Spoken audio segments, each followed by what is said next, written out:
Hello.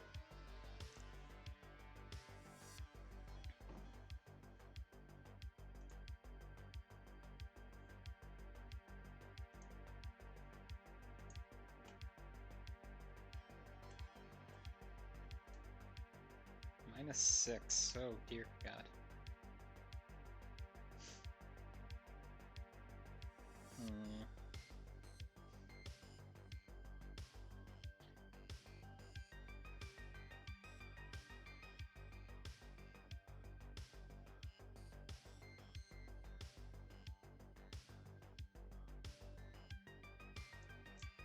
You know, sometimes you're just having a day and the stream starts early.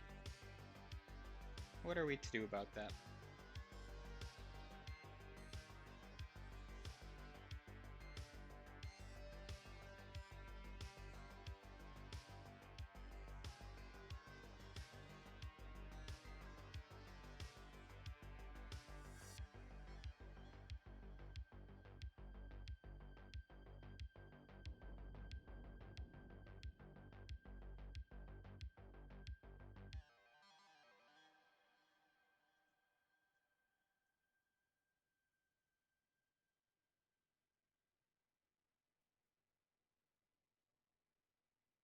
Don't remember what you do.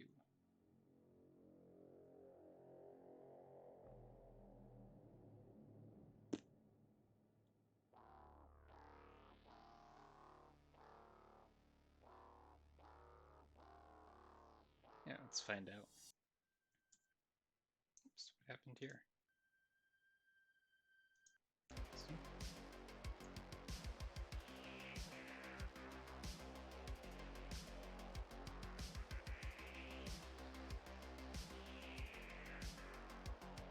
Higher chance. Oh, okay, that's a good one. I'll take that.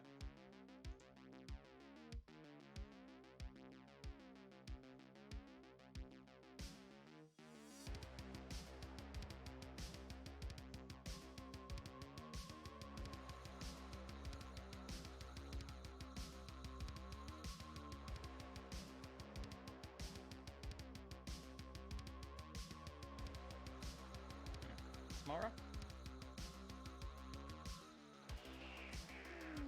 Sure.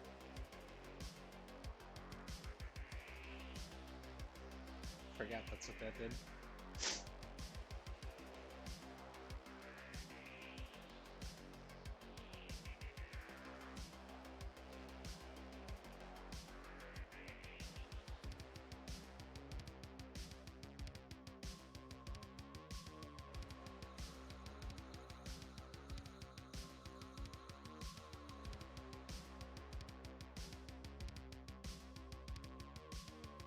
I'll take that.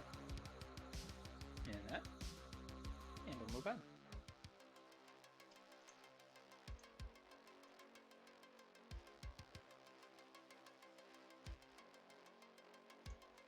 That's not a sneeze.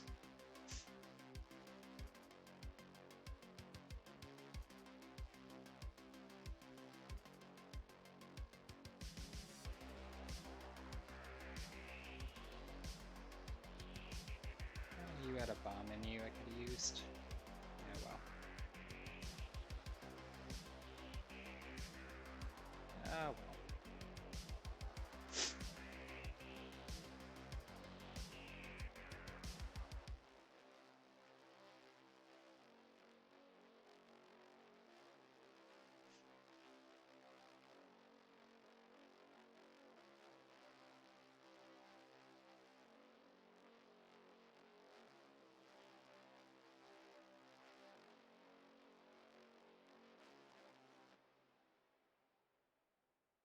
Oh, wait.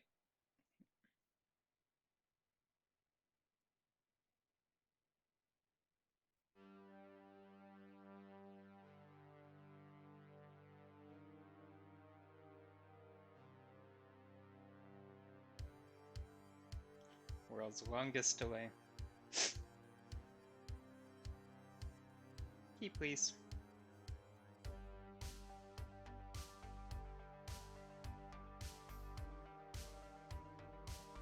Key.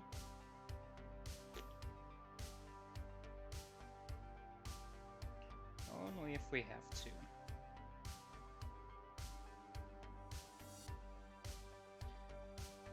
Sigh. No bombs. No keys. What is a professor to do? One bomb. Still not enough. Eek. Nothing still, huh? Really don't want to do that boss room yet.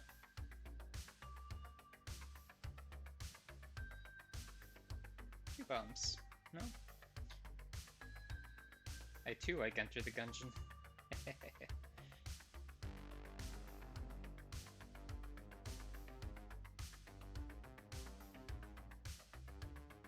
Walnut.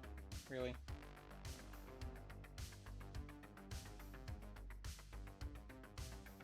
Could do Gungeon.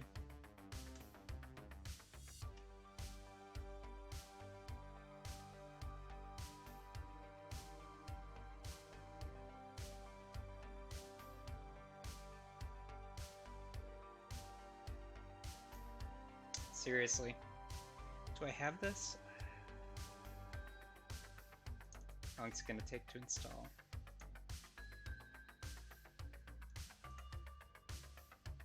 Oh, not that long.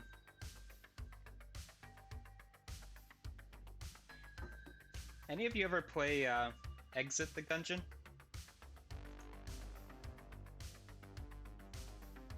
It's gonna take a sec to get into windowed mode here, since I can't seem to figure out how to do full screen on my secondary monitor. Yeah. Okay. Options.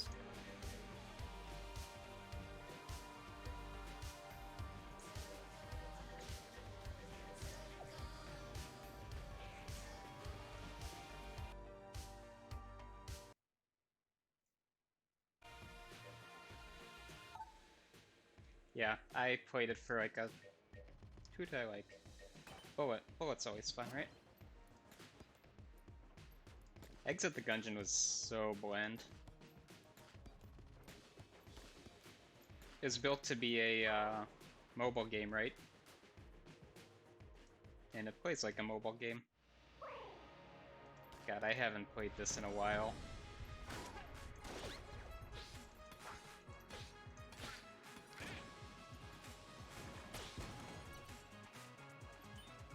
Let's do this. Sorry, get my, Oh, I love Gungeon. This is a great game. Yeah. Exit the Gungeon's the one that I'm not a big fan of. It's okay, it's just, compared to this, it's... Aw, damn it. Yeah, okay. That happened.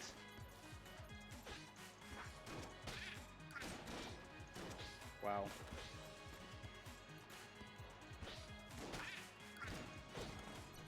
Eee.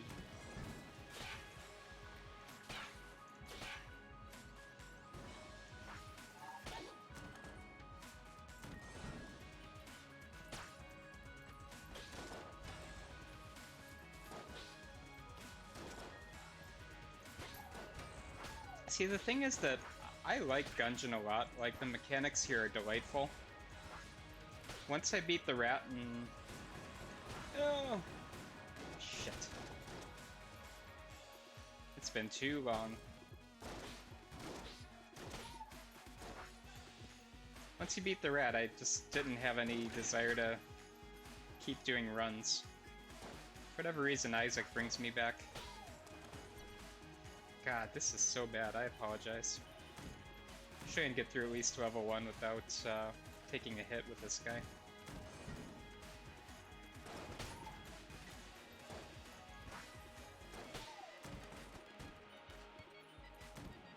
Never played Dead Cells. What do we got here? Let's see, we got 1 heart, half a heart. Other hearts, please. 10 minutes before class. Yeah. Yep, there it is. Okay, let's do this properly. How do people stream and talk and play at the same time? I swear, it's a skill. This is just fun because, well, gotta keep it light, right? Alright. Machine Gun Boy.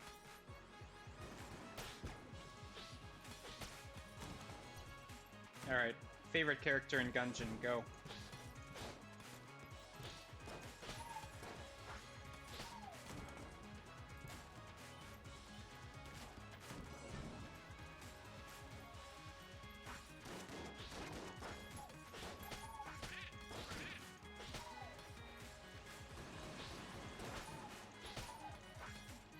Gunslinger.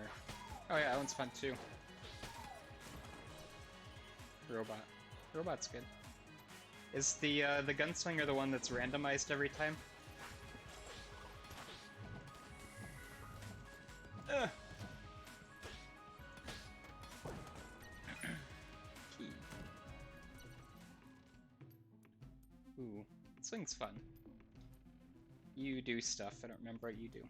God, it's been a long time since I played this. Oh, that's right.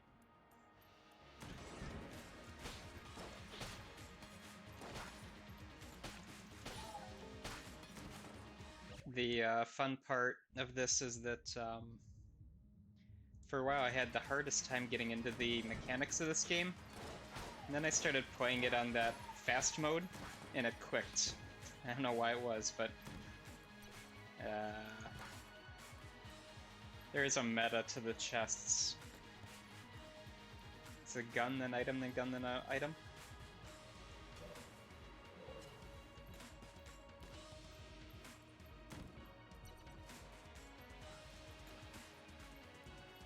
Y'all are gonna be so disappointed when we start talking about matrices and vectors.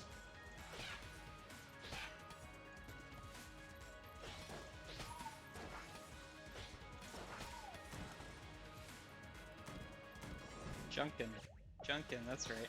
Oh, no! It's a Q? Okay. Remember one of the keys. 2 keys. One of those left.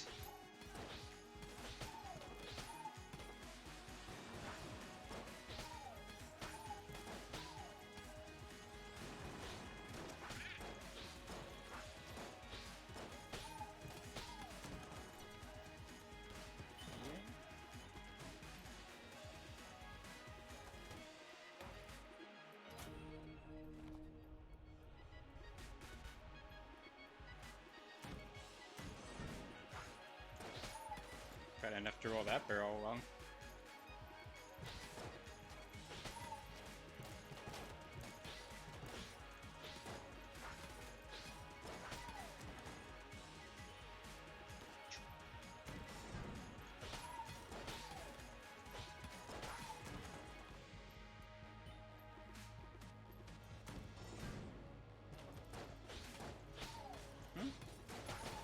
Alright, where's chest number 2?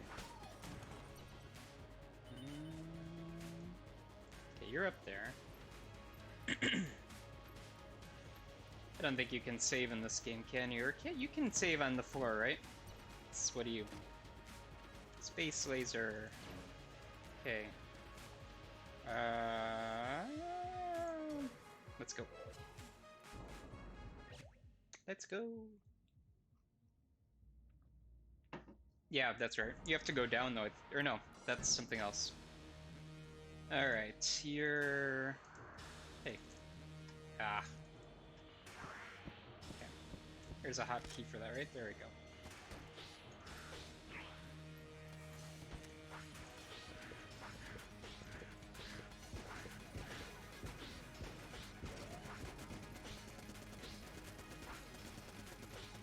Oh, shit. I knew it. I knew it. Out of practice. Don't roll. Roll's a red herring. Learn the patterns.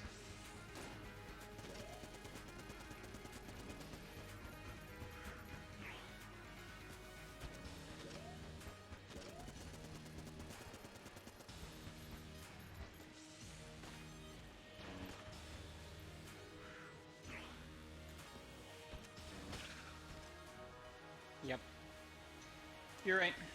I knew that.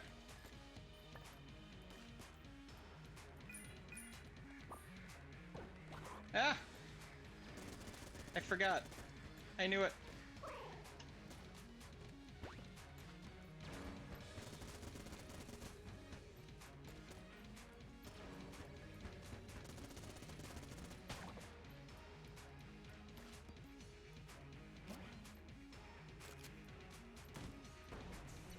Ah, there's the save button.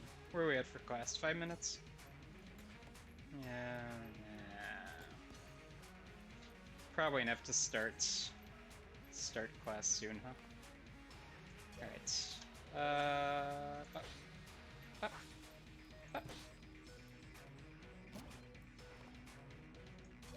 Do we dare? I'm not even in this class. Alright. It is... Moon laser. Nope.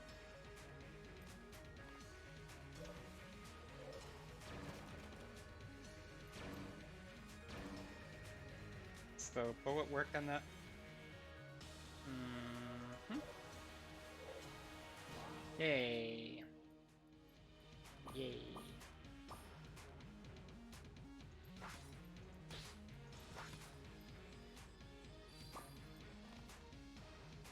Oh. God, I don't remember the sewer. Hmm.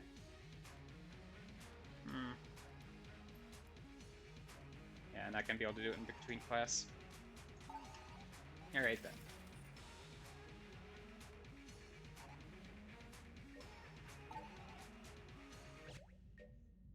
I think that should save it now, right?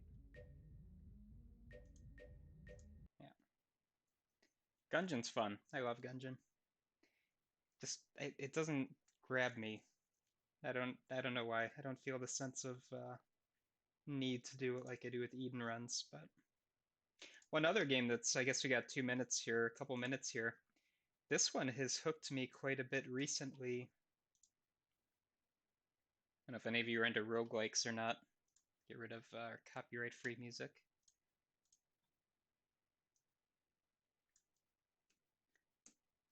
This one's kind of fun. Very much a coffee break roguelike. The gist here is that you start out as a human and you become a vampire over time. It's that whole roguelike thing, though, you know, level up, turn-based, simplistic graphics, that kind of thing. Oh, I'm not starting out good here. This looks like the kind of thing that you could probably throw together in something like Godot or Unity, though, from a starting package. Not a starting package, but like one of those templates where they give you the basics of movement and interaction and things like that, and you just build off of it. This one's, it took me a while to get into this because I'm used to the more complicated ones like NetHack or Dungeon Crawl Stone Soup or some of the other ones I've been playing. But like one of the nice things here is that if you find an item that you're not going to use, it just says that you pick it up to sell later, and then it automatically gives you the money for it. Yeah. It's fun. I'm starting to get into this. It took me a while though, so I had to rebind the keys. So by default, for whatever reason, um, the keys are just four-way directions, so up, down, left, right. You get a little interaction here. But once I remapped them to your standard roguelike Vi keys. Oh, this is... Oh, he's dead. Get spells, what do we got? Knocks enemies away, let's do that. Bullets, so we have a gun. Every roguelike needs a good gun, apparently. DF Adventure Mode. Class last semester made me hate Unity. I don't hate Unity, I don't mind Unity. It's its own thing. It takes some getting used to. I'm not a big fan of the C#. DF Adventure Mode, you know, DF Adventure Mode is something I've never tried. How do you like it? I have tried Classic DF, and I want to like it so badly. and I get frustrated with the interface. I'm very excited for the Steam release, though.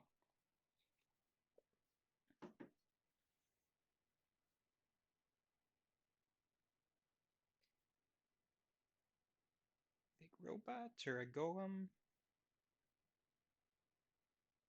So this little bar here, more approachable.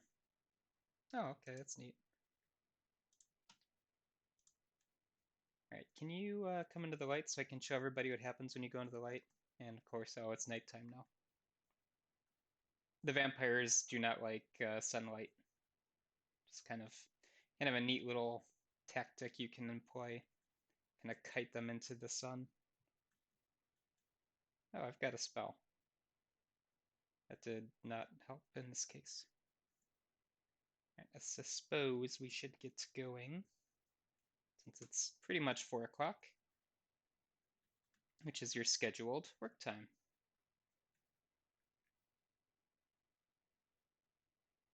It yeeted itself. Luckily, I'm young enough to know what that means.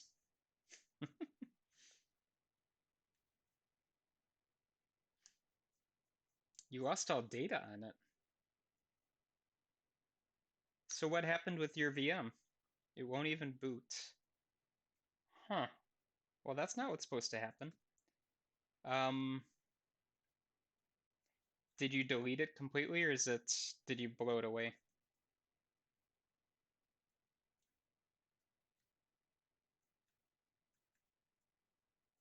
Alright, we'll finish this up here and move on. Teleport. Need teleport. A1. No, we don't want to fall down a pit. Thank you very much. Well, that's not what's supposed to happen.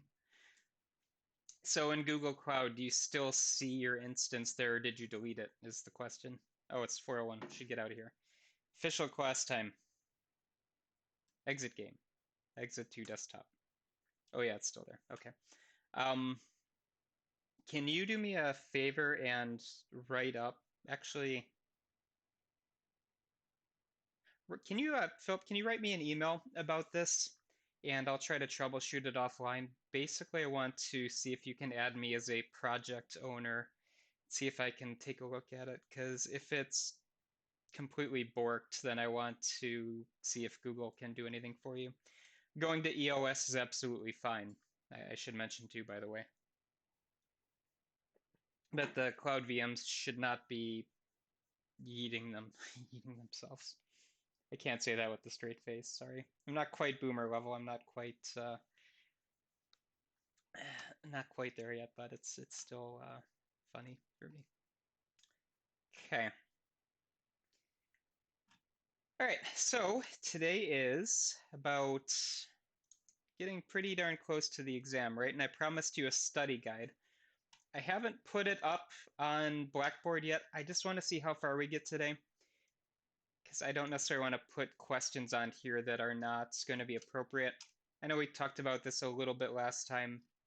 If you don't see it by tonight, feel free to send me hate mail via email saying, hey, where's our study guide? You jerk. You told us that you would give it to us. But basically, I'm not going to put every single question up on there on the exam, but I will probably select from these and maybe tweak them or something of that nature. What is the date of the exam? That is what I'm pulling up to show you directly. The date of the exam in the calendar is March 4th. So we have basically a week and 2 days. And so the 4th, there will be no class. The exam will just be an all-day type of thing. So feel free to start it early, get it done, then you'll be done for the day with me. Or you could use your class time. RIP exam on my birthday. Hey, happy birthday. I got you the best present in the world. It's a midterm. Yeah, sorry about that.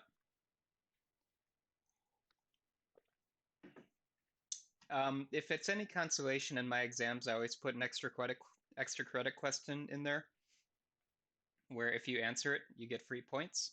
Usually they're intended to be cute or snarky or something like that. I'll take your exam as a birthday present. Yeah, you said you weren't even in the class, so I don't know that you want to hand that off. But yeah, I'll put this up tonight basically after I feel out where we're going to be. I just didn't want to give you everything. Shh. Hey, that's fine. If you want to be in here and you're not being disruptive, I am a-okay with that. So, couple of things. I got a report via Discord that there is an issue with the homework if you get to the Sierpinski click aspect where basically the browser kind of implodes if you let it sit and you do a bunch of quick events. What's happening is that, well, for one, I'm not sure why this didn't happen before. This is not the first time I've given this assignment out. But if you look very closely, there is a call to request anim frame in the JavaScript file, and it calls init instead of render. And render is something we're typically used to for handling this recursive animation, right? But here it calls init, and this is from the GitHub repo from the book, so this is the way it was originally set up. Um, all the drawing stuff is in init, and it basically just kind of calls itself. Not a problem until you start adding on click handlers, and it basically just keeps pushing them onto the stack frame, and then eventually will implode. So, I was debating giving you the answer to fixing this or not, and it's kind of a nice little learning experience type of moment. So feel free to check the Discord channel if you have no idea what I'm talking about. But basically what I'm going to do is I'm going to walk you through this very quickly to show you how to fix this. And there's a couple ways you could do it. What happens if we already submitted the homework? It's fine as long as it works. I mean, I'm not judging you based on performance here. And it's probably not even going to be noticeable if you just do a quick check. So I mean, everything's still going to work. It's just probably going to slowly slow down. Yeah, that would be why. So let's take a quick look here. Now, there's multiple ways you could do this, but basically, and yeah, I didn't notice. So the whole thing is that I probably didn't notice either when I first wrote the homework assignment a couple years back, and nobody else noticed. But this add event listener that I tell you to stick into init is the problem here. Yeah, when I was being asked about it in Discord, I had no idea it was going to be an issue either, and then I think after 5 minutes it finally started. Now you could make this call itself, and you could do a couple of updates. What I did is a kind of a quick cheat way to do this. So I just created a new function init2, and then I just moved the canvas and the WebGL initialization functions into that init function. And then I moved my event listener, actually event listeners, sorry, because I went the unchange as well, into this new function. So just a little cheat, basically. Yep, so you don't care about that stuff. Hey. Hey, that's not what I wanted. I'm going to delete this, and I want to move it up here. We're using vim commands, we're not using copy and paste. So basically this init2 function is going to handle the basics of init. I'm going to leave the original init alone. And instead of calling window.onload equals init, just have to call init2. Then we can still recursively call this function. And if I refresh, oops, I probably screwed something up here. That's interesting. What did I screw up? Did I forget to...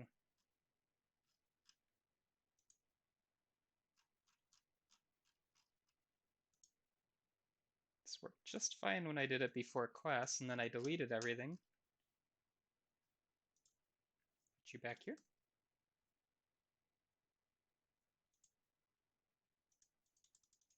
Okay, the quick handler works. What's going on? No drawing is happening. I moved the code in the... Did I? I don't think I did. Because this is all part of that. Love live demos. They always work wonderfully.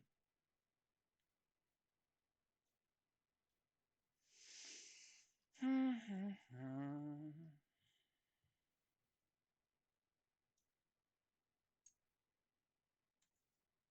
I need to put these in there too? You know, I should have made a separate copy.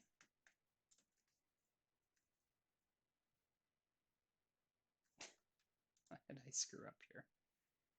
Oh well. Anyway, the point is that to basically not have it be recursive. I am so confused. So confused. I don't know why that's happening. Let's try this. If this doesn't work, why isn't that working? Where'd my triangle go? So sad and scared. Oh my god. You guys, this totally worked, trust me. Alright, triangle back to normal. Okay, got that. Function init2. Look at my cheat sheet that I wrote up to myself. Canvas GL event listener. That's what I did. Canvas GL.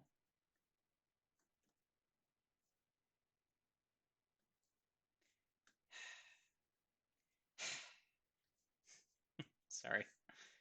Move this into init2. Move the event handler into init2.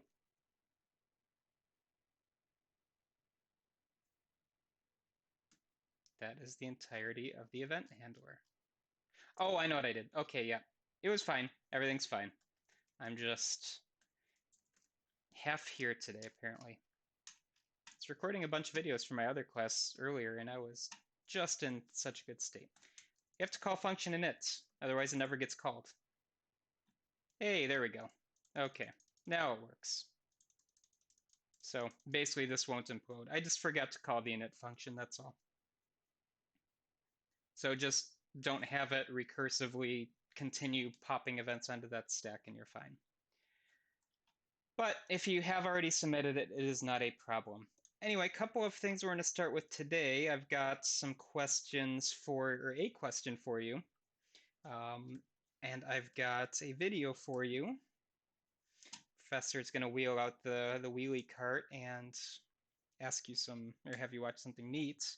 And I'm going to try to see if I can get this to work.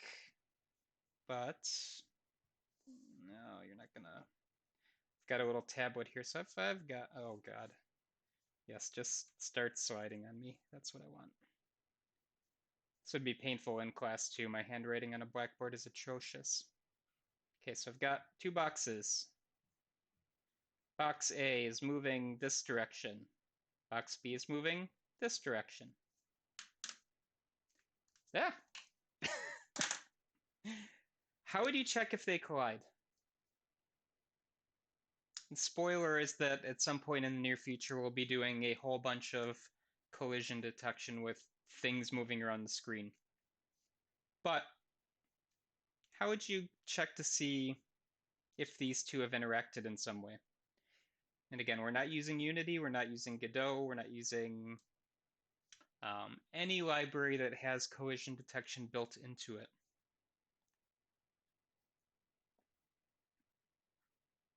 Maybe check the distances from their center points. Okay. So if I've got, God, this tablet's the worst. So if I've got a center point here and a center point here, I could check to see what this distance is. Is that what you're saying? Fancy comparing of x, y, x plus width, x plus height. Okay. So check here. Not sure what that little circle was. And something like, oh God. This might not, why are you going at an angle? So check that direction. Check that. Is that what you're saying? Why are you going at an angle? Okay. Awful. Just awful. Okay. Then again for the y, so if x is greater than other x, yep. Both valid.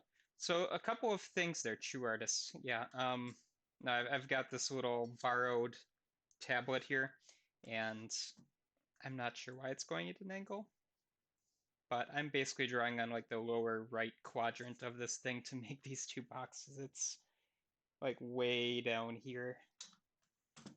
So -1 for the Wacom cheapy USB tablet. You have to get an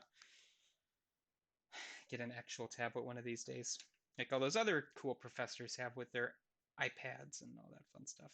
But yeah, enough grousing. It works. So you could check the center points. Um, would you do this every frame? Would you do this for every single object that you are tracking? So that's kind of the other consideration here too, right? So what if I have another one? What if I have a little one over here? What if I have a triangle? What if I have a circle? What if I have a little man? Where then it just stops drawing for God knows what reason. I have a little man with a hat, because this is TF2 now. Gotta have hats. And he's sleeping, or he's angry. Yeah, very angry man. Angry at his poor drawing skills. How do we check if anything is colliding? So check the center point. You're going to know the offsets to make him Canadian. My wife's Canadian, so she'll love this. There we go. South Park jokes. Check the center point. You know the width and the height of the circle, of the triangle, of everything. You can do if statement checks. Another way is basically the bounding box, like Philip said. So check if a point is inside of the other triangle, or square. Basically, what you're looking to do is to see, is there some point inside of object 1 that is also an object 2? Right? And what you're getting into is basically a big long list of checks where it could be order n squared minimally if you were just doing a direct comparison of everything. Right? Because pretend that each and every one of these objects you see here are in a list. So we've created a vector or an array or whatever we're going to call it based on our language. Object 1, object 2, 3, 4, 5, 6, 7, 8, 9. Obviously, this guy would be in a little bounding box or something like that. Check for every object, have we collided with every other object? If you are doing this every single frame, you're going to see your graphics slow down like crazy. So that's one way we could do that, which is fine. But sometimes you want to maybe not worry about things that are near your object. You could do a quick check. What are the distances from every single other object? So the one point about looking at the center points. If you are outside of a particular threshold, don't consider this, right? Shorten up the amount of objects you have to check.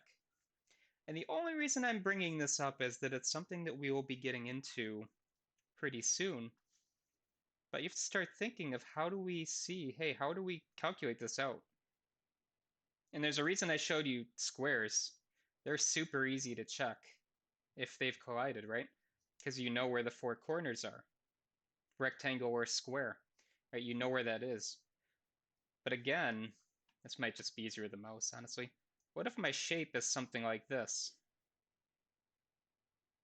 Okay, so real shape looks kind of like a weird hip bone. This doesn't have a square that we can draw around it easily with, getting pixel perfect collision. Because if we have a bullet come in here and land here, it would technically collide, right? Or you could describe this in terms of a very complicated function, and you could probably figure it out. That takes your processor a lot more time to figure it out effectively. Anyway, when we get to collision detection, there will be a lot of chatter about how we can best handle this. So a couple of interesting things if you are, definitely interested in graphics. I really like this quote from Reddit here. CPU is like having someone with a PhD per core. A GPU is like having an army of millions of kindergartners. Complex math and a lot of data, hand it to the 8 PhDs, fill in a bunch of tiny spots, pitch it to the kindergartners. So when we make the hitbox, most of the times it is exactly that, a box. Absolutely. That is what a hitbox is. You would probably... So mathematically, we're not actually drawing triangles. We're having a virtual square. So let me pull up a Google image here for you. Hitbox. There is a product called the Hitbox. Interesting. So here's a good one. Oh my god. Really? Open image, please. Yes, let's zoom to 300%. So there's your hitbox. So here we have a character in a game. You could draw a singular box around this character, and for most graphics applications, that's probably fine. It is not computationally intensive to see if you are a point inside of this region. Or you can make it a little bit more pixel perfect and have squares around each of its various shapes, right? So here's some rectangles, you have a circle, you have a pentagon. Make little boxes and then just kind of recursively check each of these to see if a collision has occurred. And if one has occurred, don't bother checking the rest because you've already hit that, right? But these squares are virtual. So you would have something that describes what your bounding region of that particular character is. Right, you look at this based on what you know. Okay, triangle fan, probably triangle fan, triangle strip, triangle fan, depending on what you want to do for these rectangles here. But the hitbox is virtual in nature. And you can get super complicated too, right? So you can do more of a 3D type of thing where instead of a square, it's a cube. Oh yeah, absolutely. The more hitboxes, the better in terms of fidelity, but it can slow things down because again, you're checking every single region against everything else that is nearby. Yeah. Anyway, so the kind of the key here with this quote is that basically your GPU is great at doing lots of mundane tasks, and your CPU is great at doing very, very complicated tasks. So if you want to do fragment transformations, camera transformations, basic matrix math that is like really, really easy to do for something with a lot of processing power for matrix applications, have the GPU do it. This video here is kind of a callback to, it's about 9 minutes. We're going to check it out because I find it fascinating. So this is from Disney Animation Studios, and it's about ray tracing, path tracing, ray tracing. Basically, if you remember back to the beginning of class, we talked about ray tracing and what it is. And we're kind of stepping slightly outside of where we are at with interaction and animation. But when we start getting into things like figuring out light paths, figuring out cameras, the stuff that is in here is super relevant. And it really gives you an appreciation for what all these calculations are that I keep alluding to. If you really want to go down the rabbit hole of, I even said a rabbit hole, Disney Research Hub has some awesome videos. I'm going to play this now and I'm going to take myself off the screen while it is on. I will still be here, but we're going to keep an eye on this here. So let me bump the volume.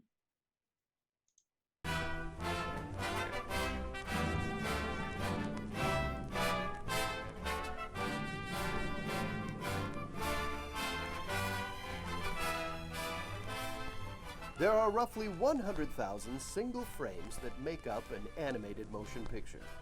Hundreds of artists will work their fingers to the bone to bring just one image to the screen. Right now, we want to share with you how one of those images is made. Sounds simple, right? Just one frame? Well, think again. First, we'd like to clear all imagery from the screen. Like a blank sheet of paper, the frame is empty. There's nothing to work from until it is made. Let's start with a frame where the image lives. Just imagine this frame as a window in your home, but cleaner. Outside, you see the hills on the horizon. You see the water in the river, the rocks and the trees. And you see the sun above. We all know the sun has light beams radiating from it. They travel down, down, down until they hit objects here on Earth, like this rock here, making it visible. The rock does not absorb all of that light ray. It actually interacts with it. And this type of interaction depends on what that rock is made of and what its surface texture looks like that determines where that light goes next. The rock's surface may be smooth and reflective, like a brand new shiny car, which will cause that sun ray to bounce off of it, casting light on the backside of this tree. But the light doesn't stop there, folks. It may bounce off the bark's surface and head into the leaves, causing them to light up a little bit too. Then bounce again and again, like a billiard ball on a pool table, until that single ray of sunlight has finally lost all of its energy. We begin to notice that the sun does not light all of our trees and rocks directly, but rather through indirect paths like this one. Most of our shady spots are not black darkness, but mostly visible because light found its way in there. That was just an example of what happens with a single ray of light. Just imagine this for every ray of the sun. There must be millions, billions, bazillions. There are infinite paths that light can take, illuminating everything we see. That is a lot of light bouncing around. That's how physics works in the real world. But what about animated movies? Let's look at how the computer does it. Imagine the window as your computer monitor looking out onto a virtual scene. All objects in the scene, or world, are 3D models. They are represented here as wireframe objects. This is how they appear to the computer. It is our job to paint them with texture. Let's take a closer look at that rock underneath the tree. When creating this scene, we are able to art direct this rock's surface and therefore how the light will bounce off of it. Will this stone be smooth like a pebble, which would cause the light hitting it to bounce back cleanly and uniformly? Or should we make the stone's surface jagged and jumbled, creating more unpredictable behavior on how the light might bounce? This is all known as surface appearance. Every object in the scene has its own art-directed surface that dictates how it interacts with light. But that does not determine how the object itself will look. If this rock is smooth, is it a smooth rock made out of marble? Or maybe granite? We can art direct this rock and pick which one we want. We can be creative. Now we have a beautiful granite rock living under our tree with a smooth, reflective surface. The process for building this image inside the computer is called rendering. The computer has to make a calculation for every ray we see, adding up to millions and billions of calculations in a scene. These calculations take time and can often demand more than what the computer is capable of. So how do we get around this issue and keep the ray count down to just what we need, or what is computable? In our scene, every time a light ray bounces from object to object, the computer needs to calculate its new trajectory, its direction. Some rays may hit that rock first. Others go into the river. Some travel into the sky, where we'll never have a chance to see them. So what is the point of calculating those rays when they'll never be in frame? In order to produce a more efficient render, we use a method called path tracing. This method reverses the process and considers only the light paths that are visible to the camera. Path tracing involves emitting rays from the camera, tracing them back to the objects in the scene, and then back to the light source. That way, every single relevant ray of light is accounted for, without wasting time tracing paths of light we'll never see. Wow. I know what you're thinking. How can we be even more efficient, Mr. Narrator? Well, in order to answer that, we need to understand how the computer works. Every time we tell our computer to create a camera ray, it has to do a calculation, a task. For example, we ask it to travel outward from the camera and hit that rock. That's one. The rock's surface appearance then tells that ray how it is supposed to act. The rock is reflective, so our computer will now begin a new calculation plotting our ray's next direction. That's two. It will encounter another object, 3, then another, 4, eventually tracing its way back to the light source. The way our computer processes these tasks is using a, well, processor. It takes each ray or surface hit and calculates it for us. And it may do this millions or even billions of times for every image we make. You can see the computer has a lot of work to do. Camera rays don't emit one at a time. Instead, millions of rays are emitted across the entire camera frame. The first set of rays go out into the scene and capture everything that the lens can see. But one ray hit is not good enough. Again, we have to do multiple hits to make things look natural. Shadows, translucency, everything seen in the real world. A ray may need to bounce 4, 5, maybe even 10 times or more to create the look we desire. Once our rays leave the camera and scatter through the scene, things get complicated. Our computer wants to render these rays evenly and uniformly, but there is no inherent ray organization. At random, it tries to grab each single ray, place it on the processor, and try to render it. This is like doing a single problem from your math homework, then putting your book away and pulling out your history book, only to write one sentence for your history report. I don't know, probably about some king nobody's ever heard of or something. Then, after finishing that one sentence, you close your history book and pull out your math book again to solve just one more problem. This is crazy! Just stop. That's not a good strategy for doing your homework. It'll take you all night. Computers work in a similar manner. It doesn't matter if one ray is headed toward the river or the next ray is heading into those bushes. It doesn't know any other method to render those rays. It's better to do 10 math problems at a time or knock out a paragraph or two from your history report. With computers, you can organize certain rays by telling them to batch or bundle together based on where they're traveling in a scene, their direction. Because some rays are traveling in the same direction and have similar characteristics, we can batch them together and place them on the processor to be calculated at the same time. See those rays there? They're traveling in a similar direction. Let's bundle them together. Let's also group those rays heading toward that part of the scene. And so on and so forth until we have rendered the entire second bounce with the processor. This is called ray sorting, and this is our method for path-traced rendering. Pretty nifty, huh? We repeat this sorting process for the third, fourth, fifth bounces, as many as are required until our scene is lit how we desire. By grouping similar tasks together, we are able to trace many more rays in the same amount of time. It is more efficient because it reduces the overhead of switching between different kinds of tasks.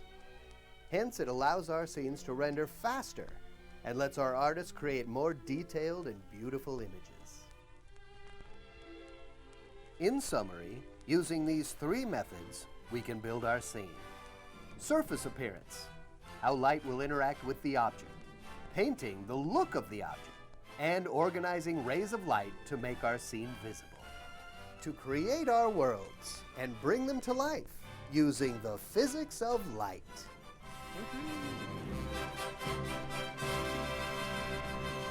I find that stuff fascinating, how they do it. Magical. So it actually turns out that Disney animators are actually researchers too. So they will submit academic papers based on their various techniques, and they have all their videos aggregated on this Disney Research Hub. And it's pretty incredible what they're doing out there, like practical dynamic facial modeling. This was, if any of you were into Half-Life 2, this was incredible with what they had with the facial animations hooked up to the speech engine they had. But anyway, really cool stuff. Why did I show it to you just now other than it being cool? Lots of interesting things. So ray tracing obviously is, I'm not saying Disney did that, but yeah, there's basically for the facial thing, I don't know what Disney's doing with that, but they figured out how to make the various facial animations based on what I think the syllable was or something like that. I don't remember exactly how it worked, but remember it being fascinating. But there's some kind of key concepts here, right? So we got into animation. Here's how we show a particular frame rate. That was at the beginning. And then it was all about optimizing those rays. And you're all kind of in it always seems to be the golden era of gaming and animation, but this whole real-time ray tracing thing that they're doing with like RTX and all that, this is kind of the holy grail of animation, being able to do this ray tracing and path tracing in real time. For the longest time, that was ridiculously hard. And now with our current technologies, it's actually becoming a reality. But the idea is kind of interesting to you from a graphics perspective, because let's say that you are developing an engine where you are the person creating, all these triangles and stuff that we're laying out here. And you get to the point where we're in the 3D world, we're creating triangle meshes, making those scenes for the artists. If they decide they want to plop on a texture to a rock or a tree or whatever it is, your engine will be calculating based on the camera what it can see. So you're going to send out a ray to everything in the scene, and then that ray is going to interact with something. You're going to need that collision detection to understand what you're hitting along the way. If this thing is a mirror, it's going to bounce at a 45-degree angle off of it. If it is a textured rock, you have to do a calculation to see, okay, I've hit this thing. What is the surface shape? Do I bounce 45? Do I bounce right back? Does the signal evaporate? There's lots of really detailed calculations that happen here. I know in Unity and Godot, at least, you can do rays as well. At least in Godot, if you want to do like character interaction, like if you want to swing a sword, you can send out a ray in front of the character to see what it has hit. So this kind of stuff is going to show up again and again for you all. But it's kind of a nice cap on animation. Let's talk about some of the interaction capabilities that we have here. I just realized I forgot to hit record, so your VOD for this is going to be 20 minutes of Isaac and Gungeon at the beginning as well, so nothing wrong with that, I suppose. So how can we interact with the program? Got our cute little mouse here. Hopefully that's an indicator. But what do we have in terms of interaction? So we have your typical input devices, right? We talked about these at the beginning. Nice. Again, remember we have our devices, we have our HTML elements, we can reshape our window, we can even draw shapes to the screen. And how we interact with them is going to be through callbacks mainly. Now, I'm going to kind of skip through a lot of this because we have already talked about it and you have seen how this all works at this point, right? You add an onClick listener. You add an onChange listener. You add some kind of a callback listener to your JavaScript files that is going to have a function get called once that event fires off, right? So if we had that button, and this was the rotating square. God, that art is awful. Who drew that? Rotating square 2, sorry, not 1. Here's our button, right? We have a click event that is happening for this button. We have an onChange event for this select menu. Every time we click one of those, we are getting a callback that happens. And yeah, rotating square 2. Notes, come back, please. Go over here. All right, so how do we handle this in JavaScript? We are going to get a reference to the element. I'm going to show you basically a multitude of ways, and I'm going to kind of go through this quickly because I'm guessing at this point you're getting sick of hearing about JavaScript event-based things, so if anything is not clear, slow me down. But typically what we want to do is we want to have some way to identify the element. So give it an ID that you can pull later on.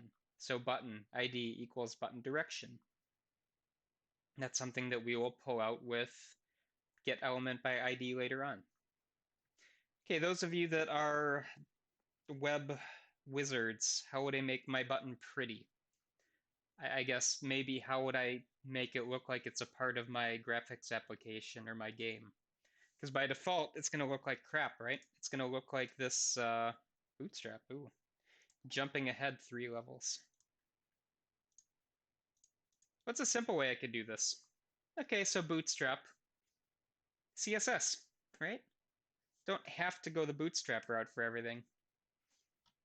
We could style this with basic style sheets. A simple way bootstrap. Style it, yeah. Use your cascading style sheets from your web classes. Give it a background. Change its border.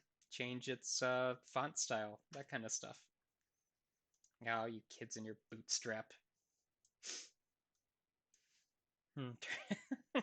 Turn it into a triangle. There you go. Hey, you probably could change it to a change it to a link, give it a background image of a triangle, and there you go. Ooh, do one of those image maps from the early days of the web where you had to specify pixel regions that you can click. Yeah, you can style them basically to make them look like they're part of your application too. Kind of one of the little niceties that you have. Make it move as the mouse gets closer. Ah, I see you have some taste as well. Remember those delightful apps. Excuse me. Losing my voice already. I said I was recording all day, right? Okay, so we could handle it with an event listener, right? Meaning that we are adding a quick event. We could add an on-click event. These are both basically going to give you the same notion here. So I'm going to get a reference to my button. So var button equals document.getElement by ID button direction. Add event listener, click. So whenever I click this button, direction changes. Direction is a global variable that shows which way the square spins, right? I could add an on-click event as well. So I don't necessarily have to do an event listener. I could use the on-click event. Basically, we're getting the same behaviors. And if you're a JavaScript expert, there are going to be differences between click and on-click and how I handle this, but you're going to see the same type of behavior here. Another thing that you can do here too, let's see, pop over to my code. Yeah, okay. Just making sure I've got the right one loaded here. So I extended my jQuery. I keep hitting numlock. I added a button. So with this button, I added an event listener. So let me comment this out and comment this back in. So var button equals document.getElement by ID my button. So here's my button, my button, my button, my button. I'm going to get a reference to it, and then I can do whatever I want to it, right? Alert, I am clicked. Again, straight up, everyday, basic JavaScript type stuff here. In the slides, I've got if event.shift key. So with our event listener, we can actually handle other things as well. So let me undo this, or I guess redo this now. So I have a if event.shift key equals 0, shift not pressed, else shift pressed. OMG. So I'm going to click the button, shift not pressed. I'm going to hold my shift key and click the button. Shift was pressed. Now I have two things happening here. Okay, my button event has been clicked. It has a reference to the current event queue, and it's seeing was the shift key pressed. And there's going to be, you can handle the event queue in multiple ways here. You can get a reference to the key code. You can get direct keys here like this. But now I'm basically having multiple things happen. Handling my event queue and a button event. Nifty, nifty. And I also had one other thing here too, just in case if you were wondering, because last time I mentioned that, let's see here. So I'm hitting keys, you see the key code updating, right? So key code 70, I'm just hitting keys, we're getting the key code.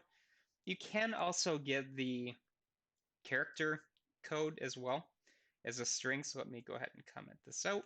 Actually, it doesn't matter. Yeah, let's comment this out because the alerts are going to get old. Let's do key. Yes, thank you, VS Code. I wanted that hiding everything. .html, key code, or character, string, oops, plus, okay, string dot from char code, e dot key code. And yeah. So basically I had an alert and I figured I'd type it out. But if you want easy access, A, B, C, D, E, F, G. Shift doesn't really render nicely, but that would be shift. So we can use the string library as well, if you want. I like the key codes myself, but if you need a human readable format for the at least alphanumeric keys, slash, period, comma, semicolon, those don't really play as nicely. But some things to help you out there as well. I'm not going to check any of this into the GitHub repo because if you want to play around with it, just basically dump it into one of the examples if you would like. Let's see. So we already kind of talked about frames per second, so I'm not going to necessarily go into this one as well. But just remember, we can set our frames per second using the set timeouts and interval functions. Request anim frame is usually recommended to get a smoother animation though. We can use select menus. So here's a select menu, standard HTML element again. Select options. We have an on-click event for that, and then based on what the index is, either update the direction, update the delay, whatever you want. Basically, the key here is that you have full power to use all of the HTML elements that you would like, and it will save you a lot of time. Enough about elements. Any questions at all on interaction with JavaScript, with keys, with elements, anything like that? Again, you already have gotten a little bit of this in some of the homework, so it shouldn't be too far out of the realm of possibility. I'd like to take a quick check here. If you're all good on that, we can move on though.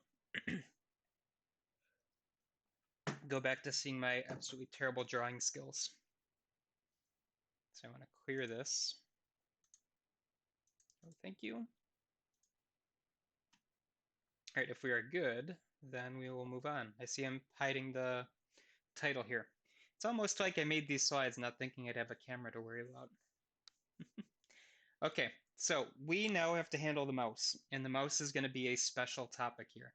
We're going to use this now in terms of the actual WebGL. Okay?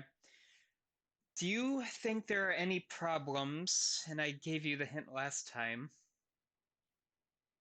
about the mouse? So what is an issue if we want to handle the mouse in WebGL land?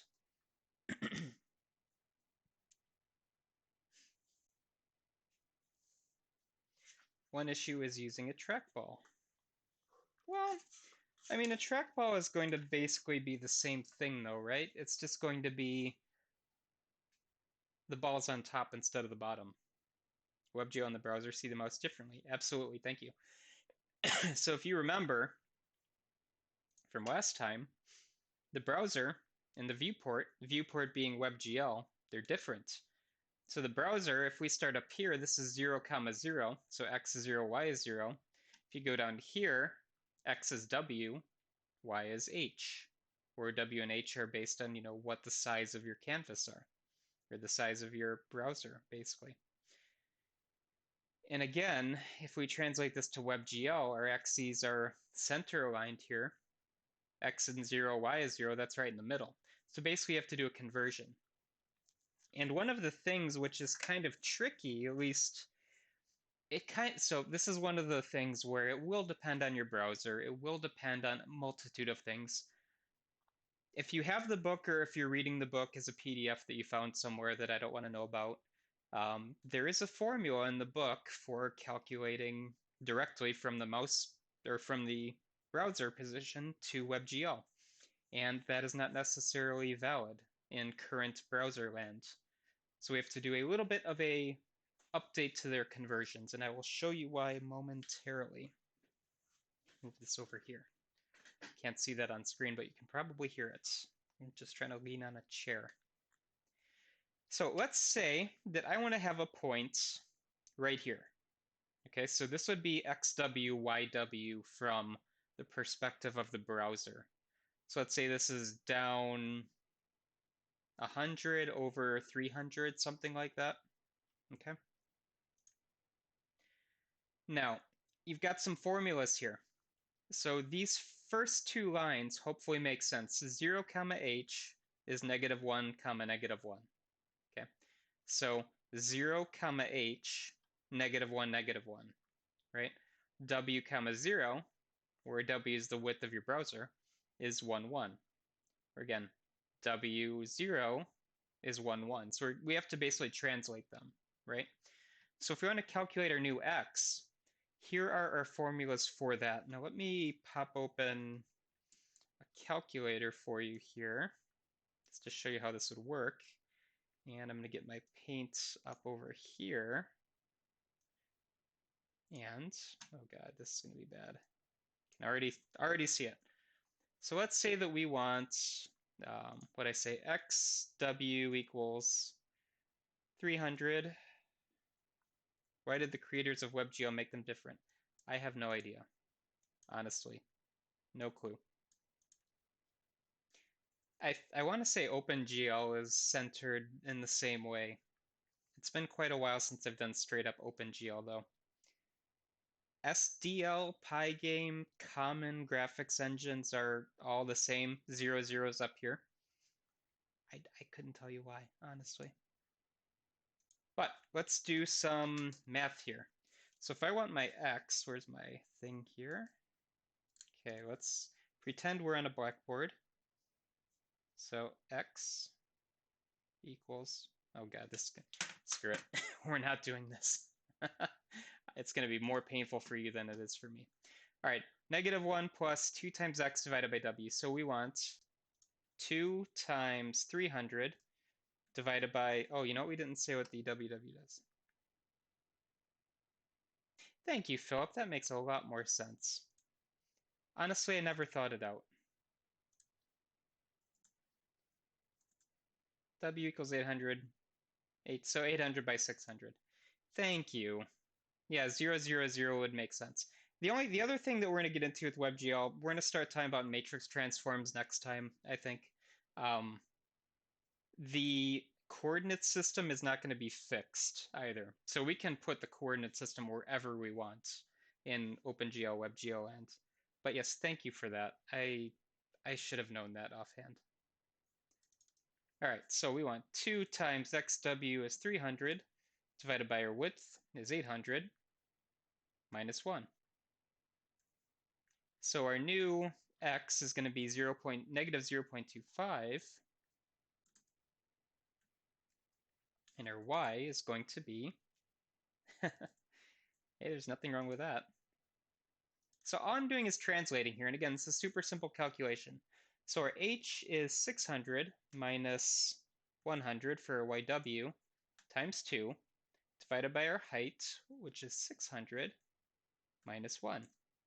So our y is 0.6667, so let's say 0.667, something like that. And I'll make this one 250 for propriety's sake. So this is just a straight up simple conversion of browser coordinates to WebGL coordinates. And again, that's assuming it is centered in the middle. So yeah, yep. Now, this is fine for a lot of applications, but we have, wow, mouse, what are you doing?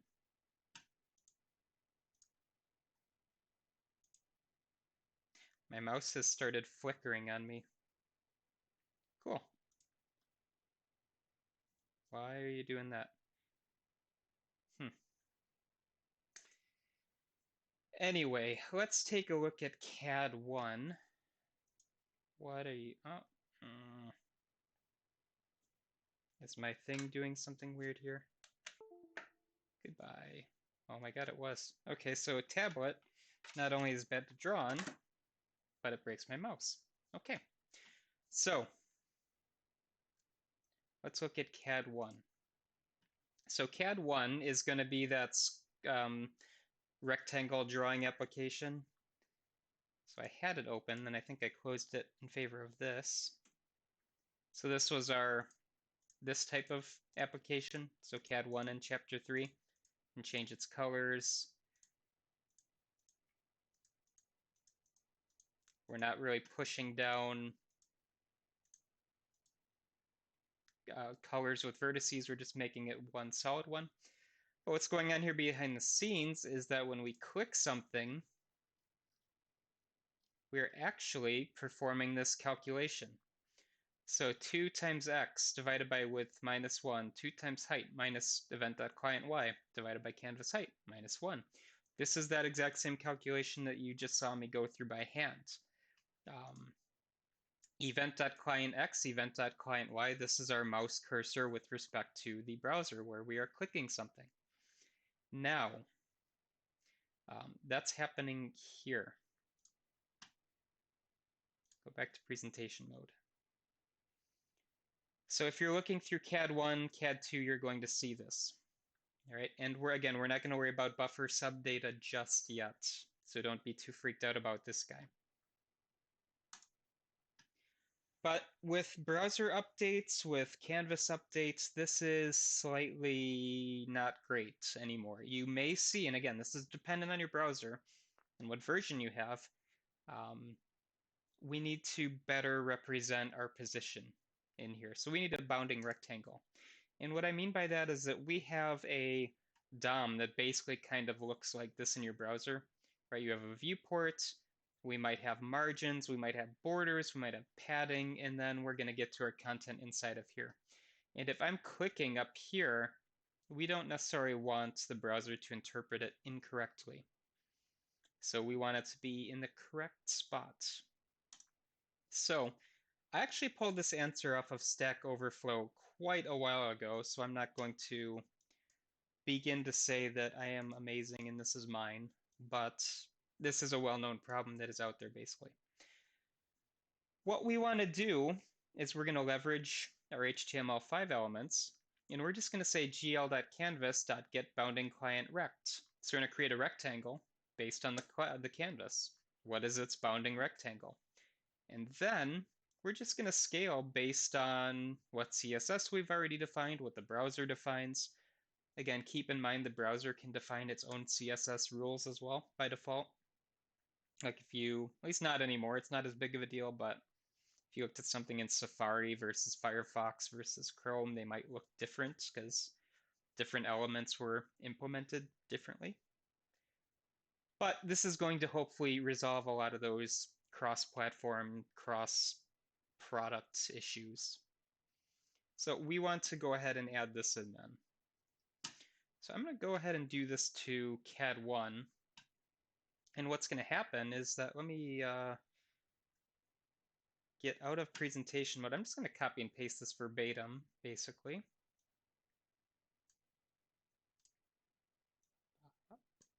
And let's see how bad this demo goes now.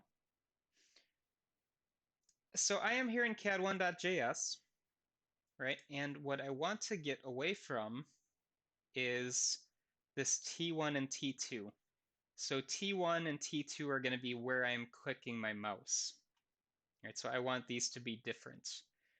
Now, at the top of my mouse down function, I'm going to just drop this in here. 6, okay. So I'm going to get my new X and my new Y based on where I click. And if you look closely here, T1 and T2, these are the same calculation. So there's nothing different here. Basically, we're just repeating something. If it is the first click or it is the second click, we don't really care. So what I'm going to go ahead and do is just comment this out and say this is vec2, new X, new Y. Same thing here. Vec2, new X, new Y, comment out, comment out. And what I've done is basically just kind of usurped these guys here. New X, oh, I've got a spell checker in here, that's right. So now if I save this, hopefully this doesn't blow up in my face, as demos often do. Hey, it worked, good. So we see me clicking stuff, life is good. I'm gonna try to make this exact though. So you see I do a pretty good job at where I'm clicking here. Right, not terrible. It's slightly off just because of my imprecision that I've got going on here. Let me refresh this, no. Let's actually go back to the first version. So I'm going to get rid of all this that I just typed in so nicely. Save, refresh, click 1, let's do 2, let's do 3. Now I'm going to try to do this again. It's not great. And this isn't because I'm getting old and having the shakes. I'm actually doing a decent job at clicking, but you still see it's actually kind of off. Not even close, absolutely. So that's kind of one of the other things with copying and pasting code off the internet, right? It's not always the latest and greatest. Depending on your browser, this might work fine though, right? I'm using the latest version of Chrome. It might be different in Firefox. Hey, it does make it look 3D. Look at that. Ooh. But that's just kind of the key takeaway here is that what I did in code, I'm not going to pop it up onto GitHub either, but I just handled the X and the Y positions differently, and I just kind of overrode T1 and T2, so where I clicked my start and my end points. And is it a big deal? I mean, if you're doing a pixel perfect, paint type of application, absolutely this is a problem. It just kind of depends on what you want to go ahead and implement though, right? So it's something for you to keep in mind there.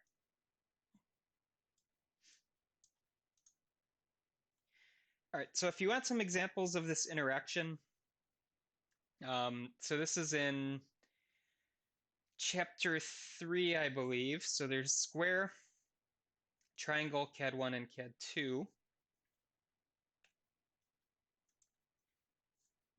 Excuse me. Yeah, so square is going to just kind of do, every time you click, it's going to draw a square where you click. Actually, this is kind of a better example, because this is that same kind of not great rendering code. If I click here, it's definitely off by that. And if you look at this, it's probably this size of padding here as well, the way I look at it right now. CAD 2 is fun. We looked at CAD 2 last time as well. Same notion though, we're going to be basically handling quick events, drawing something, and on we go. All right, so this is the end of, is this the end of, this isn't the end of these slides. Yeah, I've got a bit more to go. Let's hold off on this one for now because I want to get through a little bit more material. But just start thinking of things you might want to do self-guided, like as a small project. One of the key takeaways with this project, and you don't have to do this right now, I don't care what environment you use. If you want to use WebGL, you want to use Unity, Blender, Godot. If you're doing Blender, I'd expect you to do something like scriptable and something of that nature. If you want to use a WebGL framework, you don't have to use what we're using. But basically, your project has to be graphical in nature. And after, create a walkthrough of an apartment. Ooh, there you go. That's not a bad idea. You'd basically have to model an apartment and just kind of walk through it, right? Triangle. It had better be a damn impressive triangle, though. I already showed you how to make a triangle.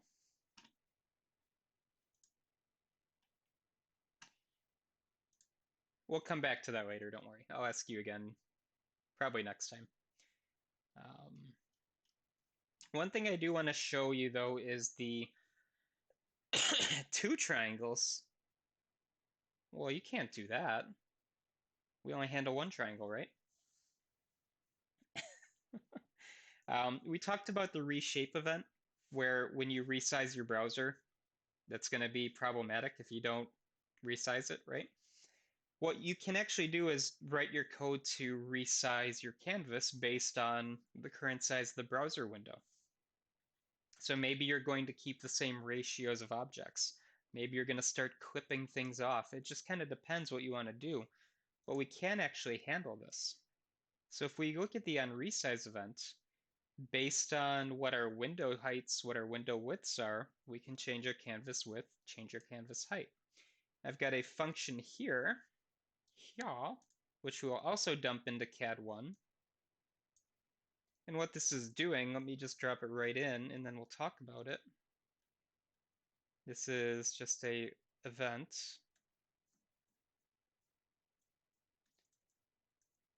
And you know what? Let's do this the Vim way. Oh, did it wrong. 4 bops. Good enough. It's inside the quick function. Oh no! Thank you, Phil. Yep. Nope, you're right. We don't want it in there. We want it actually. Want it on unload? Yeah, let's put it in unload. Now we'll put it outside unload because it's an unresize function. Okay. 1, 2, 3, 4. 4 back. Okay.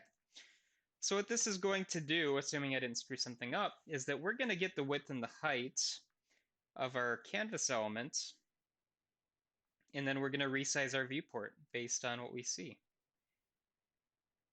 And I don't think I had to do anything else in there. CAD 1. Okay, we haven't broken anything. Square. Square, rectangle. Let's make this one magenta. Woo, that's blue, not magenta. This one's magenta. All right, now let's resize. Hey, look at that. Things are stretching. This wasn't happening before. What are we doing? We're just resizing the canvas. And then once we get to a particular size, it's not going to care, right? It's just when we go below our width and height.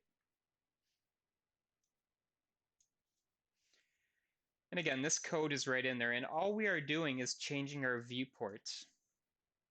And this viewport function will automatically scale things for you. You can go above and beyond with clipping, with, you know, making the sizes stay the same too if you would like. Okay, now back to some theory rather than demo. Get a feeling for where I'm at. We're going to talk about picking. Now, picking is something that you do with the mouse cursor on a canvas. We are not using HTML here. We are going to use just the raw mouse location. So if this was our viewport for WebGL and I click something, well, yes, I would have to handle the click event in WebGL, but I would have to translate where the mouse cursor is and figure out what is underneath it programmatically. And this can be very tricky. I will say that there is actually a lot of things in WebGL that make this difficult because mainly we're doing collision detection here. Excuse me. So if I click a space on the screen, you know, let's go back to my picture of a mouse dangling here. If I click this, and let's say this is an object, what is an object in WebGL? Well, this would be 2 triangles or a triangle fan, right? But how do I know it's this one versus one that's say over here? I'd have to do that collision detection to see, is my mouse cursor within the boundaries of this triangle, with this, you know, every single thing that I'm already drawing. It's not just a straightforward, yes, you clicked that object. That object has no context for us. So how do you map it? Objects might not be unique, so we might have a bunch of stuff on top of each other. How do you know which one you're clicking? You might have cursor issues, kind of like we saw a few moments ago. But it's basically becomes a non-trivial problem, which is why I'm pushing you hopefully towards interacting using the browser elements, because it is just so much easier and a lot more lightweight. Now, one of the things that you're going to notice here too is that, it looks like we're almost out of time actually, now that I say that.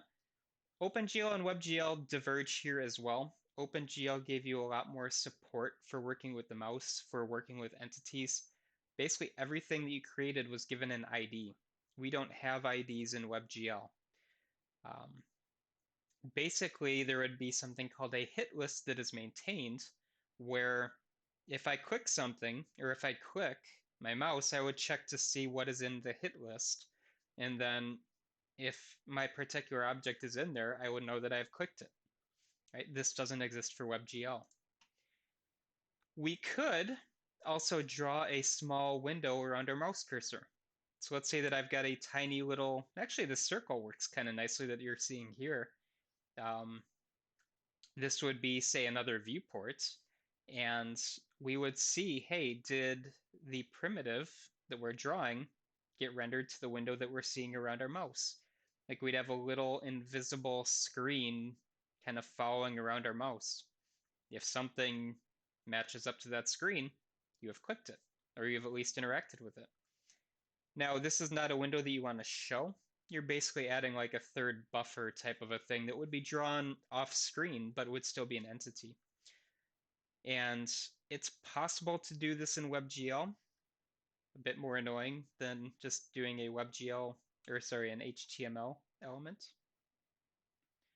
Another way that you can do it is that based on where your mouse cursor is, you could call a function that is gl.readPixels to get the color that is under your current location. This function does not exist in WebGL 1. There are a lot of Stack Overflow topics about how to get the functionality of read pixels into WebGL, and it's not a pretty process. But like if I were to click this image, and I clicked somewhere, and I see that pink was returned, or that black was returned, I would know exactly what I'm clicking, right? I would have just a table that I could look up to map things to objects. But if you have very complicated scenes, that quickly becomes problematic, right? Probably the easiest way in WebGL, at least, is to use a bounding box, which is why we kind of started off with collision detection, honestly. You can just figure out if where you're clicking is inside one of your objects. One of the ways to do that is with an axis-aligned bounding box, an AABB.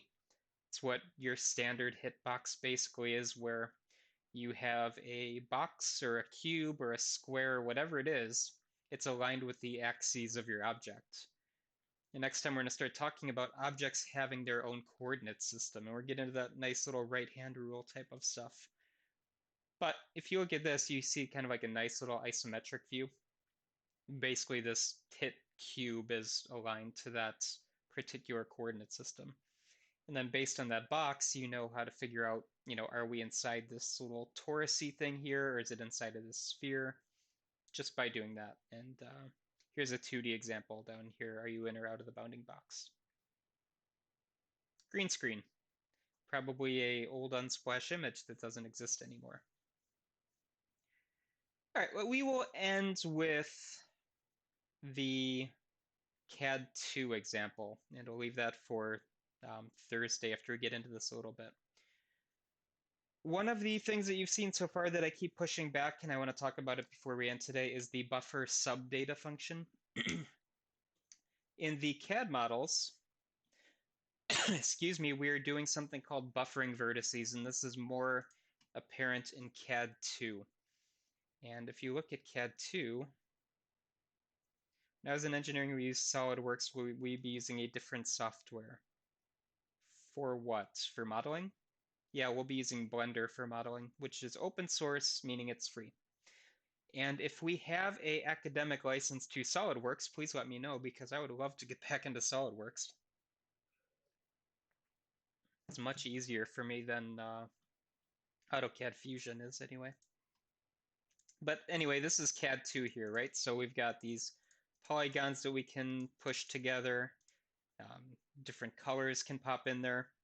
I know for a fact that engineering does. Could be cool to look into. Yeah, I'll check into it. We do have AutoCAD Fusion licenses, so I think that's a lot more powerful than SolidWorks is. It's just not as user-friendly, I think. SolidWorks, I understood. I got into that with little 3D printing. Fusion 360 is it's making me scratch my head at times. But the way CAD 2 works here is that every time we have a mouse down event, we are pushing down a vertex and a color into a buffer. Right? And what this basically means to you is that we are buffering this stuff until we are done. So we're tracking how many vertices we need for this object. 2 minutes here, so we will end definitely in time. Is there any difference in these shaders for these objects? Right, we got different colors happening here. We're adding a lot of vertices. I'm clicking, clicking, clicking. Here's my crazy polygon. Shaders don't change. They're both pass-through. Again, simple polygons that we're drawing here. We don't need a lot of craziness with our shaders. So still pass through vertex, pass through fragment shader, nothing crazy. The application is different though. So this is going to enter in the buffer subdata function, which allows us to index into our graphics buffer. So every time we call var vbuffer equals create buffer, bind buffer, buffer data, that is us dealing with the entirety of our buffer space. Buffer subdata will let us index into that buffer. Now, I don't know how many times I can say buffer before the end of class. Buffer. Basically, we're just going to update it piece by piece. So if we're going to create a drawing area for this random polygon, we need to specify how many vertices we're going to support, multiply it by 8 because of the number of inputs we're going to need for that. So basically it's for every vertex we're going to have 2. Yeah, okay, I'm overthinking it. Should end class now. 2, 4, 6, 8. Every square is going to have a vec2, so we need 8 times however many we're going to support. Let's end here. That's a good place. If I'm starting to go off the rails mentally, that's as good of a time as any to end class. But SolidWorks, I will definitely have to look into that. Alrighty, any questions from today? Just writing look into SolidWorks, question mark. A really good lecture today. Hey, any lecture is good when there's 9 minutes worth of somebody else's video, right? The old guy or the substitute wheeled in the wheelie cart with the VHS. Sat down with his sunglasses on and took a nap during class. I'm just kidding. All right, yeah, this stuff is fascinating to me. I really like that Disney Animation Studios info too. I would really check it out if you're looking to kind of zone out and listen to YouTube for a while. Really fascinating stuff. Anyway, you all have a wonderful day. I will see you Thursday. And look for that study guide tonight. Let's see, we have your lab 2 is due Thursday as well. So don't forget about that. Anyway, bye everybody. Have a great, great, great warm 40-degree day.